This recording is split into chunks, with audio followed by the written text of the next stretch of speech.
మద్యం కుంభకోణంలో మాజీ ఎమ్మెల్యే చెవిరెడ్డి భాస్కర్ రెడ్డి కొడుకు మోహిత్ రెడ్డికి సిట్ నోటీసులు జారీ చేసింది. ఈ నెల 25న విచారణకు రావాలని ఆదేశించింది. లిక్కర్ స్కామ్ లో 39వ నిందితుడిగా ఉన్నాడు మోహిత్ రెడ్డి. మద్యం స్కామ్ లో వసూలు చేసిన డబ్బులను మొన్నటి చంద్రగిరి ఎన్నికల్లో ఖర్చు చేసినట్లు ఆధారాలున్నాయని సిట్ అంటోంది. ఇప్పటికే ఈ కేసులో అరెస్ట్ అయ్యి రిమాండ్లో ఉన్నారు చెవిరెడ్డి భాస్కర్ రెడ్డి.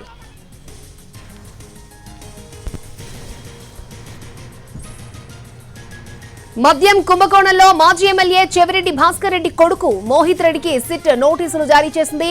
ఈ నెల 25న విచారణకు రావాలని ఆదేశించింది. లిక్కర్ స్కామ్ లో 39వ నిందితుడిగా మోహిత్ రెడ్డి ఉన్నారు. మద్యం స్కామ్ లో వసూలు చేసిన డబ్బులను మొన్నటి చంద్రగిరి ఎన్నికల్లో ఖర్చు చేసినట్లు ఆధారాలు ఉన్నాయని సిట్ అంటోంది. ఇప్పటికే ఈ కేసులో అరెస్ట్ అయ్యి రిమాండ్లో ఉన్నారు చెవిరెడ్డి భాస్కర్ రెడ్డి.